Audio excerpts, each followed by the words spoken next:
kuasa kebangkitan Yesus yang mengubahkan hidup.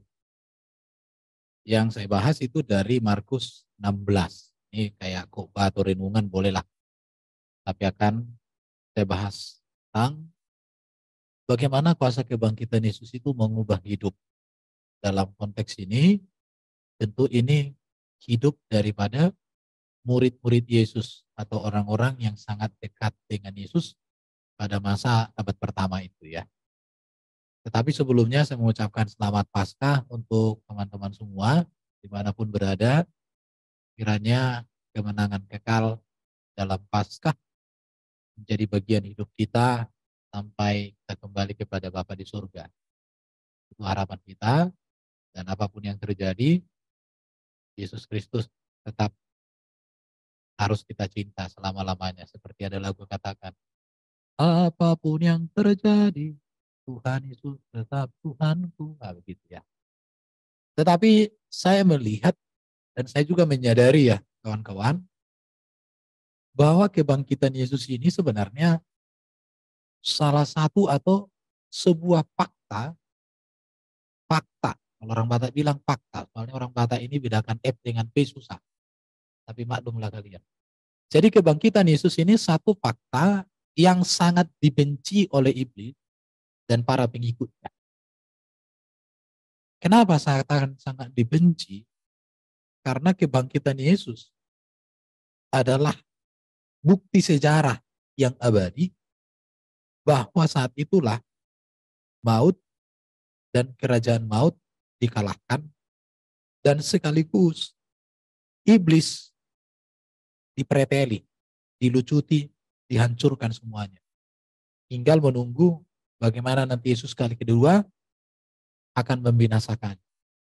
Jadi kebenaran tentang kebangkitan Yesus inilah yang selalu dibenci oleh iblis, maka iblis akan menghasut manusia-manusia untuk selalu menolak tentang berita kebangkitan ini.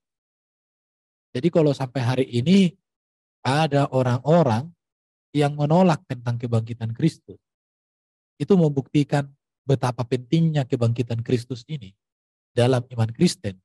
Dan itu betapa pentingnya juga kebangkitan Yesus ini ditutupi bagi iblis.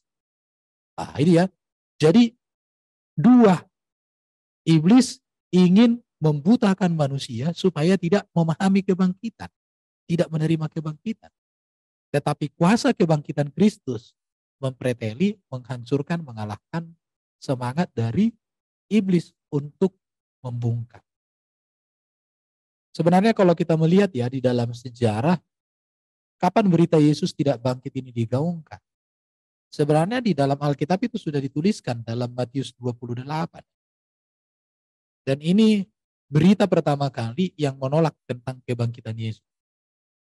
Yaitu di kisaran tahun 30-an Masehi, berita menolak tentang Yesus tidak bangkit, ini digaungkan dan ini diproduksi oleh kaum agamis dan politik ya. Adapun kelompok yang memprakarsai berita hoaks dengan cara mayat Yesus dicuri, artinya tidak bangkit. Itu tahun 30-an. Jadi kalau ada berita-berita yang mengatakan Yesus tidak bangkit setelah tahun 30-an, itu adalah kelanjutan dari apa yang terjadi di tahun 30-an. Dikatakan di dalam Matius 28 ayat 11 sampai 15, dikatakan begini ya. Sementara mereka di tengah jalan, datanglah beberapa orang dari penjaga itu ke kota dan memberitahukan segala yang terjadi kepada imam-imam kepala. Sesudah berkumpul dengan tua-tua, mereka mengambil keputusan lalu memberikan sejumlah besar uang kepada serdadu-serdadu itu dan berkata, kamu harus mengatakan bahwa murid-muridnya datang malam-malam mencurinya ketika kamu sedang tidur. Apabila hal itu terdengar oleh gubernur, kami akan berbicara dengan dia sehingga kamu tidak mendapat kesulitan apa-apa. Mereka menerima uang itu dan berbuat seperti yang dipesankan kepada mereka. Cerita ini tersebar di antara orang Yahudi sampai hari ini. Jadi, para pemuka agama dan para kaum politikus bersepakat jahat untuk mengatakan Yesus tidak bangkit. Bahkan dikatakan dicuri oleh murid-muridnya pada malam hari. Jadi di sini kita melihat ada kelompok Farisi. Farisi ini percaya akan kebangkitan, tetapi mereka tidak menerima Yesus sebagai Mesias anak Allah. Maka mau tidak mau mereka harus menolak. Mereka setuju bahwa ada kebangkitan, tetapi tidak setuju bahwa Yesus bangkit. Kenapa? Karena kepentingan pemahaman agama. Kemudian kelompok Sadurgi tidak percaya akan kebangkitan dan menolak Yesus sebagai Mesias. Wali negeri, kepentingan jabatan. Dia membutuhkan support dari kelompok-kelompok agamis. Serdadu-serdadu ini kepentingan keuangan dan kenyamanan hidup. Apa yang terjadi di dalam Matius 28 ayat 11 sampai dengan 15? Sepertinya prinsip atau komunitas yang demikian juga yang memproduksi berita-berita yang menolak kebangkitan Yesus. Kelompok-kelompok ini juga kelompok agamis, kelompok politis, dan kelompok yang mencintai uang lebih daripada kebenaran. Di situ. Dan saya coba mengamati ya, realita di dalam dunia apologet dan di dalam dunia keagamaan. Memang begini. Faktor pendorongnya itu ya kepentingan agama, atau bisa budaya, kepentingan kekuasaan, kepentingan ekonomi, dan kenyamanan diri. Mengapa orang-orang sampai hari ini memproduksi berita-berita hoak bahwa Yesus tidak bangkit? Bisa dicek. Itu tidak lepas dari kepentingan agama, tidak lepas dari kepentingan kekuasaan, tidak lepas dari kepentingan ekonomi, dan tidak lepas dari kenyamanan diri. Dan menurut hemat saya, sepertinya berita ini akan terus diizinkan Tuhan berjalan sampai pada waktunya. Maaf Pak Erben. Halo, ya? Iya di chat, di live chat, kayaknya suara Pak Erben kurang menggelegar atau agak mendem. Kalau kita sih jelas ya. Cuman ada dari chat beberapa mengatakan bahwa ini suaranya agak mendem. Oh, ini sudah bagus kalau gini. Dikit lagi coba. Aduh, ini gimana ya? Ini sudah. Gimana teman-teman? Gimana teman-teman? Sudah belum? Ini sudah. Di chat dong. Sudah. Udah kok dari tadi. Udah Oh, lumayan. Iya. Berarti Iya, problem di live chat itu kali handphonenya, bro. Oh ya. Tapi yang di ya cuman beberapa orang sih memang. Ya lanjut aja Pak Erwin. Iya, lanjut aja Bang. Mungkin di volume apanya, di live YouTube-nya atau yang di ruangan ini? Oke ya. Jadi faktor pendorong itu kalau kita melihat di masa sekarang ini ya, yang menolak tentang kebangkitan Yesus itu tidak lepas dari realita itu berkaitan dengan agama, bahkan budaya. Tidak lepas dari itu berkaitan dengan kepentingan, kekuasaan, ekonomi, dan politik.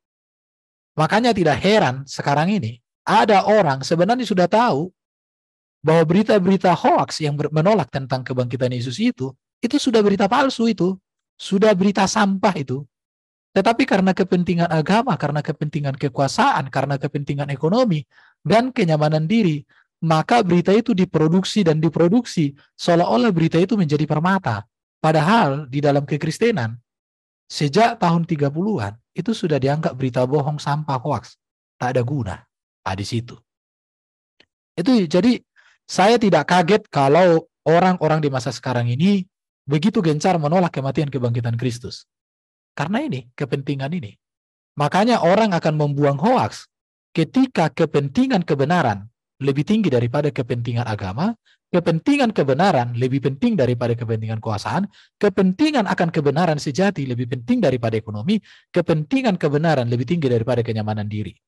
Dijamin, berita hoaks itu akan hilang. Tetapi iblis tidak akan tinggal diam dan berita ini akan diproduksi terus-menerus. Oke. Kita lihat di sini ya, saya akan fokus nanti ini. Apa yang terjadi jika Yesus tidak bangkit dan tidak dimuliakan? Ini pertanyaan. Maka kemarin saya katakan, kalau Yesus tidak bangkit dan tidak dimuliakan, kekristenan tidak ada. Kalau kekristenan tidak ada, berarti apa? Agama atau ajaran setelah kekristenan yang berbicara atau menolak kebangkitan atau menolak kematian Yesus itu tentu tidak akan ada. Jadi pemahaman tentang kebangkitan Yesus atau fakta tentang kebangkitan Yesus dengan berita yang menolak fakta kebangkitan Yesus, ini akan bergulir terus. Ini akan bergulir.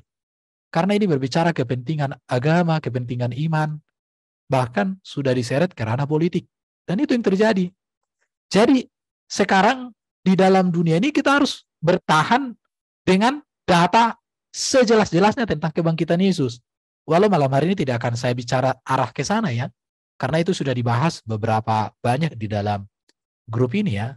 Apa yang terjadi jika Yesus tidak bangkit dan tidak dimuliakan? Kekristenan tidak ada, dan pasti juga ajaran setelah kekristenan yang bersinggungan berbicara tentang Yesus yang tidak mati dan tidak bangkit, pasti tidak ada. Itu saya pastikan. Oke, pentingnya kematian dan kebangkitan Yesus dalam iman Kristen itu bisa kita lihat. Ada banyak ayat-ayat ya. Bahwa kematian dan kebangkitan Yesus merupakan pondasi iman Kristen. Bahwa Kristus adalah pengharapan para nabi dan umat perjanjian lama. Bayangkan ya. Artinya apa di sini? Kalau Yesus tidak mati dan tidak bangkit, maka perjanjian lama itu pembohong. Para nabi dalam perjanjian lama itu berbohong. Karena 1 Petrus 1 ayat 8-11 dikatakan, sekalipun kamu belum pernah melihat dia, namun kamu mengasihinya. Kamu percaya kepada dia sekalipun kamu sekarang tidak melihatnya. Kamu bergembira karena sukacita yang mulia dan yang tidak terkatakan. Karena kamu telah mencapai tujuan imanmu, yaitu keselamatan jiwamu. Jadi tujuan iman itu keselamatan jiwa. Keselamatan itulah yang diselidiki dan diteliti oleh nabi-nabi. Keselamatan artinya berbicara tentang Mesias. Inilah pusat pengharapan, pusat pembelajaran di dalam Alkitab Perjanjian Lama. Yang telah dinubuatkan tentang kasih karunia yang diuntukkan bagimu. Dan para nabi, mereka meneliti saat yang mana dan yang bagaimana dimaksudkan oleh Roh Kristus yang ada di dalam mereka, yaitu Roh Kudus, Roh yang sebelumnya memberi kesaksian tentang segala penderitaan yang akan menimpa Kristus dan tentang segala kemuliaan yang menyusul sesudah itu. Artinya apa? Bahwa sebenarnya umat-umat perjanjian lama pun mempelajari tentang Mesias. Baik tentang penderitaan dan kemuliaan yang akan menyusul sesudah itu. Ini bisa dikaitkan dengan Yesaya 53 tentunya ya. Yang berikut kita melihat kematian dan kebangkitan Yesus ini merupakan pondasi iman Kristen sekaligus isi dan inti pemberitaan para rasul. Ini pondasi kebangkitan. Jadi mengapa orang ajaran-ajaran selalu menyerang kebangkitan atau menyangkal kebangkitan Yesus ini? Karena inilah pondasi iman Kristen. Bahkan inilah isi dan inti dari pemberitaan para rasul. Maka dikatakan oleh Paulus 1 Korintus 15 ayat 14-15. Tetapi andai kata Kristus tidak dibangkitkan, maka sia-sialah pemberitaan kami. Artinya tidak ada artinya. Dan sia-sialah juga kepercayaan kamu. Pemberita yang palsu, pengikut yang palsu, sama-samalah palsu semua. Andai kata Kristus tidak dibangkitkan. Jadi begitu sentralnya, begitu pentingnya kebangkitan Yesus itu dalam iman Kristen, sehingga hal ini menjadi sasaran dan terus didengungkan. Tapi nggak apa-apa. Kebangkitan Kristus mengubah semuanya ya. Lebih daripada itu, kami ternyata berdusta terhadap Allah. Karena tentang Dia kami katakan bahwa Ia telah membangkitkan Kristus, padahal Ia tidak membangkitkannya. Kalau andai kata benar bahwa orang mati tidak dibangkitkan, berarti kalau Yesus tidak bangkit, Paulus, murid-murid Yesus, semua pembohong. Bahkan Allah pun menjadi pembohong. Sungguh kebangkitan Yesus ini hal yang sangat sentral dalam iman Kristen. Oleh karena itu, maka kebangkitan Kristus ini benar-benar memang mengubah sejarah. Saya akan masuk ke sini, saya akan bacakan dulu Markus 16 ayat 1-8. Bagaimana kuasa kebangkitan mengubah kehidupan para murid dan para rasul. Saya melihat, saya bacakan ya. Markus 16 ayat 1 sampai 8. Setelah lewat hari Sabat, Maria Magdalena dan Maria ibu Yakobus serta Salome membeli rempah-rempah untuk pergi meminyaki Yesus. Pada hari pertama minggu itu, pagi-pagi benar, setelah matahari terbit, pergilah mereka ke kubur. Mereka berkata seorang kepada yang lain, "Siapa yang akan menggulingkan batu itu bagi kita dari pintu kubur?" Ketika saya baca ini, saya teringat dulu waktu saya masih kecil ya di Tanah Batak. Biasanya kalau hari Paskah atau hari Minggu itu pagi-pagi, sebelum ke gereja, kami itu pergi ke kuburan, mabuan rihit bahasa Bataknya, mangarihiti. Barangkali kalau orang Batak ngerti itu mangarihiti ya. Apakah dasarnya dari sini saya belum menggali. Nanti kalau ada yang tahu dasarnya dari sini, silahkanlah ya. Tapi saya jadi teringat mangarihiti. Jadi saya nggak ngerti juga filosofinya mangarihiti dengan membawa minyak ini kok bisa. Tapi itulah itu. Ayat 4. Namun ketika mereka melayang pandang, tampak batu itu sudah terguling. Batu itu memang sangat besar. Tetapi catatan ya, batu itu terguling bukan supaya Yesus keluar. Tetapi batu itu terguling supaya orang bisa melihat bahwa kubur itu kosong. Karena Yesus bangkit sebelum batu itu terguling. Jadi batu terguling untuk kepentingan orang melihat bahwa kubur itu kosong, bahwa Yesus benar bangkit, bukan supaya Yesus keluar dari kubur. Itu yang harus dicatat. Mereka masuk ke dalam kubur dan melihat seorang muda yang memakai jubah putih duduk di sebelah kanan. Mereka pun sangat terkejut. Tetapi orang muda itu berkata kepada mereka, "Jangan terkejut. Kamu mencari Yesus orang Nazaret yang disalibkan itu. Ia telah dibangkitkan. Ia tidak ada di sini. Lihat, inilah tempat mereka membaringkan dia. Sekarang pergilah katakan kepada murid-muridnya dan kepada Petrus, ia mendahului kamu di Galilea, di sana kamu akan melihat dia, seperti yang sudah dikatakannya kepada kamu." Lalu mereka keluar dan lari meninggalkan kubur itu, sebab kegentaran dan kedahsyatan menguasai mereka. Mereka tidak mengatakan apa-apa kepada siapapun, juga karena takut. Dengan singkat, mereka sampaikan semua pesan itu kepada Petrus dan teman-temannya.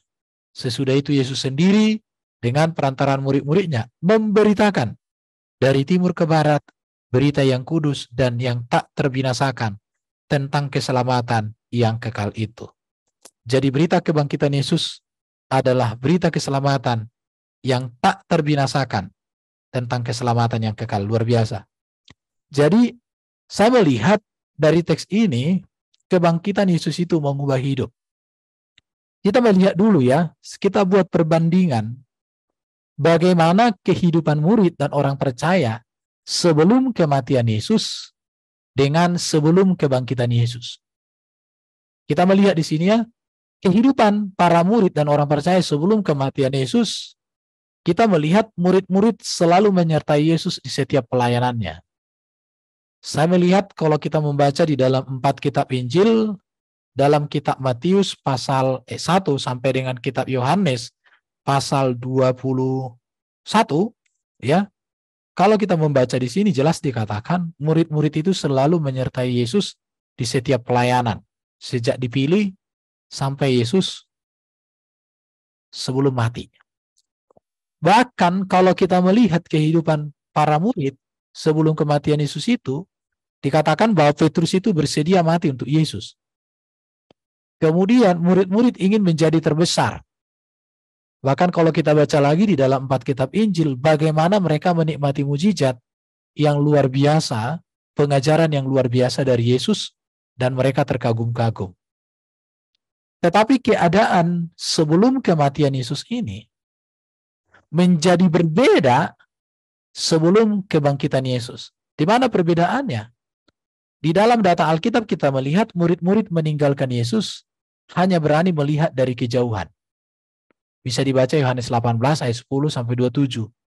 Bahkan kalau kita baca Yohanes 20 ayat 19, murid-murid dikuasai rasa takut. Yang berikut murid-murid dipenuhi rasa kecewa karena seorang guru mereka, seorang yang mereka harapkan akan menyatakan kekuasaan, justru meninggal di salib. Maka kecewa, rasa takut, karena peristiwa penyaliban Yesus membawa kegentaran dalam diri mereka. Kemudian dikatakan dalam Yohanes 20:11, Lukas 23:48-49, orang-orang percaya dikuasai kesedihan. Kemudian yang paling menyedihkan lagi adalah Petrus dan para murid kembali menjala ikan. Dua keadaan ini sangat berbeda sekali, yaitu keadaan sebelum kematian Yesus dengan sebelum kebangkitan Yesus. Tetapi apa yang terjadi ketika Yesus sudah bangkit, maka keadaan yang rasa takut dan kecewa dan semuanya itu dipulihkan. Maka saya katakan bahwa kebangkitan Yesus itu mengubah hidup. Saya melihat di dalam Kolose pasal 3 1-14 dikatakan, karena itu kalau kamu dibangkitkan bersama dengan Kristus, carilah perkara yang di atas, di mana Kristus ada, duduk di sebelah kanan Allah. Pikirkanlah perkara yang di atas, bukan yang di bumi. Sebab kamu telah mati dan hidupmu tersembunyi bersama dengan Kristus di dalam Allah. Apabila Kristus yang adalah hidup kita menyatakan diri kelak, kamu pun akan menyatakan diri bersama dengan Dia dalam kemuliaannya. Apa artinya di sini? Kuasa kebangkitan Yesus itu mengubah hidup seseorang. Kuasa kebangkitan Yesus mengubah cara pandang. Cara pandang kita terhadap dunia, cara pandang kita terhadap surga, cara pandang kita terhadap sesama, cara pandang kita terhadap pelayanan, cara pandang kita terhadap segala sesuatu. Maka saya katakan orang yang mengalami kuasa kebangkitan pasti memiliki cara yang pandang baru tentang hidup. Cara pandang baru apa? Menilai segala hidupnya berdasarkan nilai-nilai kerajaan surga. Maka dikatakan carilah perkara yang di atas.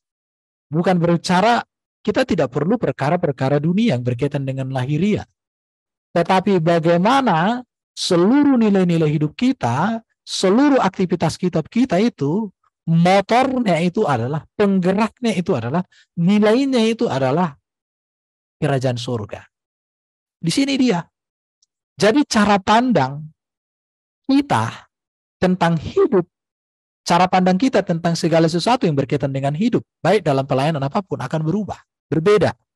Karena cara pandang kerajaan surga. Maka dikatakan carilah perkara yang di atas. Pikirkanlah perkara yang di atas. Sebab kamu telah mati dan hidupmu tersembunyi bersama dengan Kristus apa? Mematikan keakuan kita di dalam kuasa kebangkitan Kristus. Maka Kristuslah yang kita tampilkan. Maka dikatakan hidupmu tersembunyi bersama dengan Kristus dalam Allah. Kita tersembunyi, dan ini saya katakan oleh Yohanes, biarlah Kristus semakin bertambah-tambah, aku semakin berkurang. Artinya apa? Orang yang sudah mengalami kebangkitan Kristus itu, maka dia akan semakin menekan egonya demi dia menunjukkan Kristus yang terpancar dalam dirinya untuk kemuliaan Bapa. Apabila Kristus yang adalah hidup kita, menyatakan diri kelak, kamu pun akan menyatakan diri bersama dengan Dia dalam kemuliaan. Artinya di sini apa? Ketika hidup kita satu di dalam kematian dan kebangkitan Kristus, maka kita ada di dalam kemuliaannya saat ini dan akan kita nyatakan kelak di masa datang. Kita masuk kepada kuasa kebangkitan. Yang pertama saya melihat ya, dari Markus pasal 16 tadi, atau bisa dibandingkan secara keseluruhan dengan kehidupan para murid sebelum kebangkitan dengan sebelum kematian. Maka dari sebelum kematian dengan sebelum kebangkitan, maka saya melihat di sini bahwa kuasa kebangkitan Kristus yang pertama adalah mengubah Kristen lahiriah menjadi Kristen rohani. Ini bahasa khotbah. Atau Kristen tradisi menjadi Kristen sejati. Kalau kita melihat di dalam Markus 16 tadi, orang-orang yang disebutkan di sini itu kan keluarga dekat. Maria Magdalena dan Maria ibu Yakobus itu saudaranya, bibinya Yesus. Serta Salome memberi rempah-rempah untuk pergi meminyaki Yesus, orang dekat Yesus. Artinya apa di sini? Melayani karena ikatan keluarga atau emosional. Pergi meminyaki tubuh Yesus ini merupakan praktek budaya Yahudi dalam penguburan. Kalau Maria Magdalena karena merasakan kebaikan Yesus dalam dirinya. Hal yang wajar memang mereka ingin meminyaki kaki Yesus secara emosional. Tetapi esensi dari mereka mengikuti Yesus sebenarnya bukan meminyaki Yesus, datang ke kuburan. Karena Yesus tidak menghendaki hal itu. Kenapa? Karena nanti akan kita bahas. Baru kalau katakan di sini ya, bagaimana kuasa kebangkitan itu mengubah kehidupan kita dari Kristen tradisi, Kristen lahiria, menjadi Kristen rohani itu Kristen sejati. Saya mau menyampaikan kepada kita semua ya, bahwa kita itu tidak boleh melayani karena ikatan berkat dan mujizat. Ini harus direnungkan. Kristen tradisi itu melayani karena ikatan berkat. Barangkali contoh, orang melayani di gereja itu, dia main musik, karena ada PK-nya, sekali main musik 500.000. Atau orang mungkin mengikut karena mujizat, tapi begitu mujizat hilang, berkat berkurang, hilanglah pelayanan. Ini Kristen tanpa kebangkitan. Melayani karena ikatan kerja, bisa ikatan dinas, sekolah pendidikan, sekolah teologi, karena ikatan dinas, karena dibiayai kuliah, macam-macam ya. Melayani karena jabatan gerejawi. Ini Kristen tradisi. Kristen tradisi di sini ditampilkan oleh kehidupan para murid-murid setelah Yesus mati. Karena mereka semua ketakutan, bahkan pengabdian mereka itu adalah karena ikatan keluarga, ikatan emosional. Tetapi Kristen sejati itu melayani karena mengenal dan mengalami kasih Allah secara pribadi. Kita bisa baca ini di dalam Yohanes 12. Saya bacakan ya. Yohanes 12 dikatakan begini. Yohanes 12 ayat 26. Dikatakan oleh firman Tuhan, siapa melayani aku, ia harus mengikut aku. Dan di mana aku berada, di situ pelayanku berada. Siapa yang melayani aku, ia akan dihormati oleh Bapa. Jadi pelayanan itu karena pengenalan. Karena hati kita bersatu dengan hatinya Kristus. Artinya apa di sini? Hati Bapa dengan hati kita menjadi sama. Di dalam dunia misi, hati Bapa di surga mengutus Yesus untuk keselamatan. Maka hati kita juga bersedia untuk diutus untuk keselamatan mereka-mereka yang terhilang. Kristen sejati. Yohanes 13 ayat 1, sementara itu sebelum hari raya Paskah mulai, Yesus telah tahu bahwa saatnya sudah tiba untuk beralih dari dunia ini kepada Bapa. Ia mengasihi orang miliknya yang di dunia ini, dan ia mengasihi mereka sampai kepada kesudahannya. Karena kita mengerti kasih yang sejati, kasih yang sempurna. Yang kedua, Kristen sejati itu apa? Melayani karena menyadari betapa mulianya terlibat dalam misi Yesus datang ke dunia. Yohanes 3:16. Ini harus kita jelaskan, harus kita pahami. Yohanes 3:16 dikatakan, karena begitu besar kasih Allah akan dunia ini, sehingga ia telah mengaruniakan anaknya yang tunggal, supaya setiap orang percaya kepadanya tidak binasa, melainkan beroleh hidup yang kekal. Kita melayani karena misi Allah, karena visi Allah melalui Kristus. Dan kita ingin terlibat di dalam visi itu. Karena di dalam kitab Roma dikatakan, bagaimana orang selamat kalau tidak ada yang memberitakan? Bagaimana ada yang memberitakan kalau tidak ada yang mengutus? Bagaimana ada orang diutus kalau nggak ada yang memperlengkapi? Makanya kita harus melibatkan diri. Kristen sejati diubah. Baru yang berikut saya melihat bahwa Kristen sejati itu dasar motivasi dan praktek pelayanan adalah kasih. Ini yang saya lihat perbedaan yang sangat mencolok dalam diri murid-murid, dalam diri orang Kristen setelah peristiwa kebangkitan. Sebelum Yesus bangkit, maka yang terjadi adalah tradisi, ikatan emosional, ikatan keluarga, ikatan pengalaman dan semuanya. Itu dasar mereka. Tetapi setelah Yesus bangkit, maka semuanya berubah. Mereka menjadi manusia Kristen sejati, Kristen rohani. Itu yang pertama ya. Yang kedua, kuasa kebangkitan Yesus itu di dalam kehidupan gereja dan murid-murid mengubah penakut menjadi pemberani dalam memberitakan Injil. Kita melihat di sini Kristen penakut itu rasa takut menghantui murid sehingga mereka lumpuh, tidak mampu berbuat apa-apa. Setelah peristiwa kematian Yesus Kristus, apa yang terjadi dengan murid-murid? Lumpuh. Mereka tidak bisa berbuat apa-apa. Mereka dikuasai kematian. Sekalipun rasa takut yang terjadi pada murid-murid ini sebenarnya karena lupa akan janji Yesus. Di dalam Alkitab kematian Yesus itu diberitakan 4 kali. Kebangkitan Yesus itu diberitakan oleh Yesus 5 kali. Tetapi 9 berita yang disampaikan di dalam kitab Injil, tak satu pun nyantol di dalam benak murid-murid atau menguasai murid-murid ketika Yesus mati di kayu salib dan mereka tidak menantikannya. Ini terjadi. Berarti kita juga dalam pelayanan ini akan kita penuh dengan rasa takut kalau kita nggak percaya janji Tuhan. Makanya banyak orang dikuasai rasa takut sehingga pelayanannya, pemberitaan Injil menjadi mandek. Makanya banyak sekarang ini hamba-hamba Tuhan, begitu lulus sekolah teologi, ngomongannya begini, ya Tuhan, aku mau menjadi hamba yang setia. Asalkan aku ditempatkan di mana saja. Aku siap ditempatkan di mana saja. Yang penting di gerejanya besar dan persembahannya besar. Tuhan, aku siap ditempatkan di mana saja. Yang penting di kota. Ada lagi yang berkata, ini aku, utuslah mereka. Karena lagu mereka sangat suka.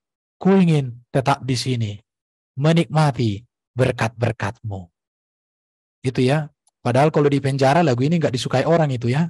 Dulu saya pernah pembinaan rohani di penjara, LP kelas 1 Medan.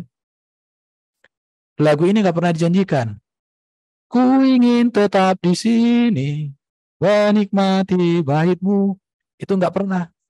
Tapi kalau orang pelayanan di gereja besar dan lain sebagainya, aku ingin tetap di sini, enak, nikmat. Kristen penakut diubah menjadi Kristen pemberani. Rasa takut berlebihan, penghalang terbesar untuk melakukan sebuah terobosan besar. Kalau sekarang ini ada orang takut bersaksi, takut mati, takut miskin, takut tidak naik jabatan. Akhirnya apa? Tinggalkan Yesus dan lain sebagainya. Tetapi Kristen pemberani apa? Melayani dan memberitakan Injil dalam segala keadaan, bahkan sampai mati martir. Ini dia, Bapak Ibu. Jadi, sebelum kebangkitan Kristus dengan setelah kebangkitan Kristus, ada perubahan yang sangat besar terjadi pada gereja, pada orang percaya, murid-murid pada waktu itu. Karena kebangkitan Kristus mengubah mereka dari penakut menjadi pemberani. Bahkan mereka berani memberitakan Injil dalam segala keadaan, bahkan sampai martir. Makanya 12 murid Yesus semua mengalami penderitaan kecuali Yudas. Ada yang dikuliti seperti Zebedeus, ada yang disalib terbalik, disalib miring, dipenggal dan lain sebagainya. Maka gereja dari tahun sejak Yesus terangkat ke surga, di mana gerakan penganiayaan itu dilakukan oleh Paulus, sampai Paulus bertobat bahkan sampai tahun 300, gelombang penganiayaan itu banyak terjadi dialami oleh gereja. Tetapi gereja tidak mundur sedikit pun untuk memberitakan Injil. Inilah yang hilang dari gereja saat ini. Melayani dan memberitakan Injil dalam segala keadaan, bahkan sampai mati martir. Inilah kuasa kebangkitan Yesus terjadi kepada gereja. Bahkan kalau kita melihat di Kisah Para Rasul, mereka berani memberitakan Injil di hadapan orang banyak. Mereka berani memberitakan Injil di hadapan pembesar. Mereka berani memberitakan Injil di kampung-kampung. Mereka berani memberitakan Injil tatap muka langsung. Mereka berani memberitakan Injil di penjara dimanapun. Kuasa kebangkitan Kristus, kalau masih ada dirasakan oleh gereja sekarang, maka gereja harus pergi memberitakan Injil. Gereja ada untuk memberitakan Injil, dan gereja ada karena Injil. Itu prinsipnya. Gereja ada karena Injil Yesus Kristus, dan gereja ada untuk memberitakan Injil Yesus Kristus. Sangat ironis. Kalau gereja merayakan kebangkitan Kristus, tetapi gereja ada di dalam kungkungan rasa takut, maka sesungguhnya gereja tidak mengalami kebangkitan, hanya perayaan. Keberanian dalam pelayanan terletak pada mengetahui dan mengalami kuasa kebangkitan Yesus itu. Ini yang harus menjadi tantangan untuk kita gereja di masa kini.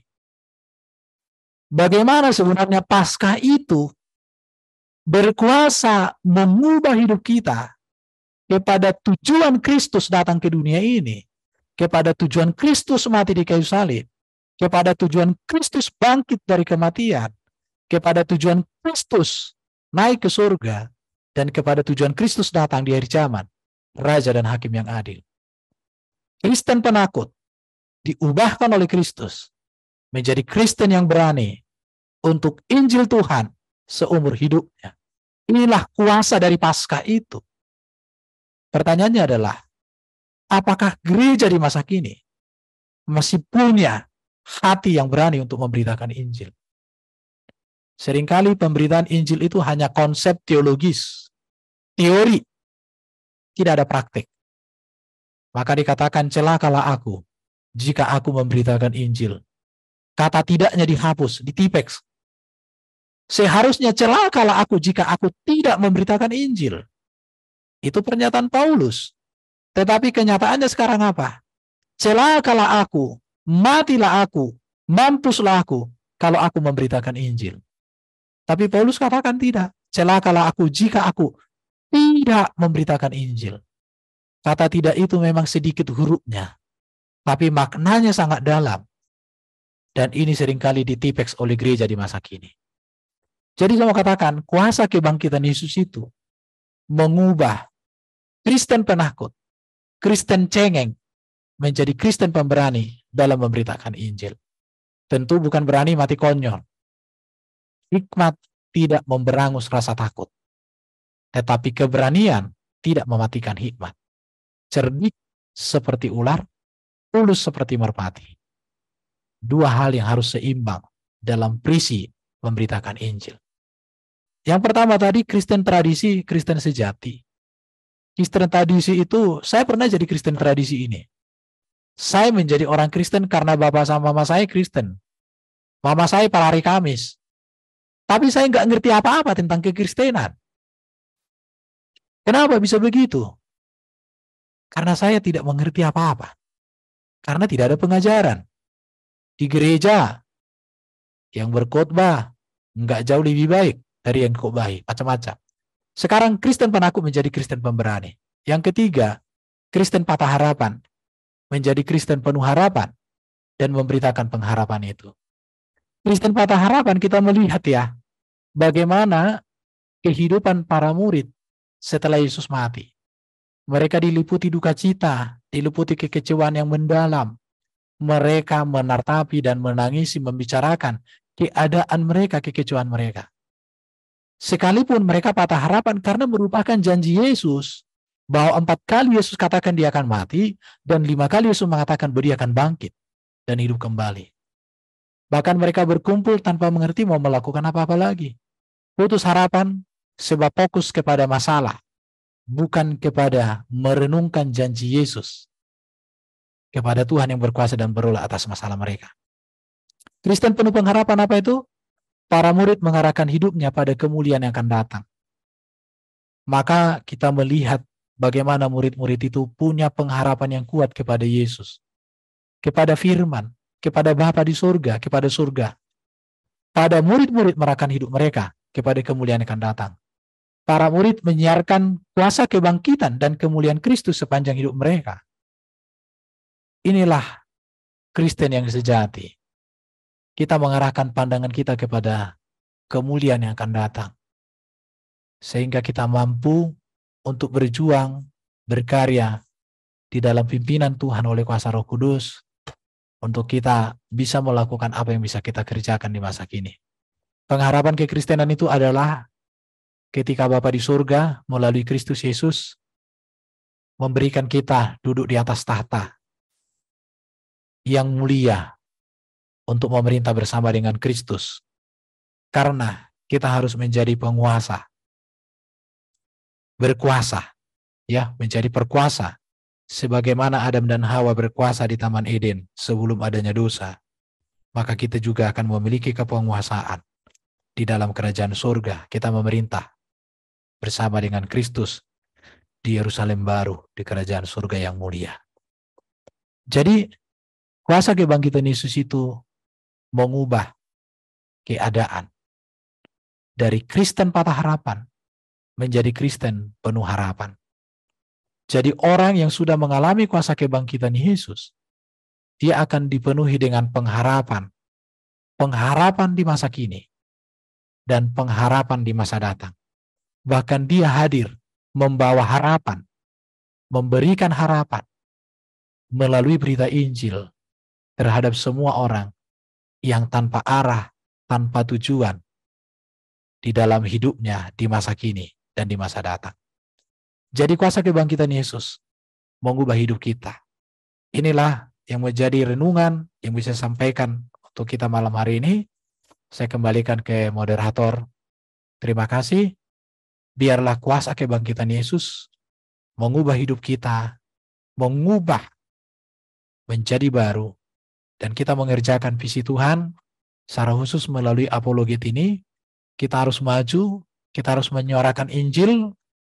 Saya tahu ada risiko, ada ancaman, ada tekanan, dan semuanya itu.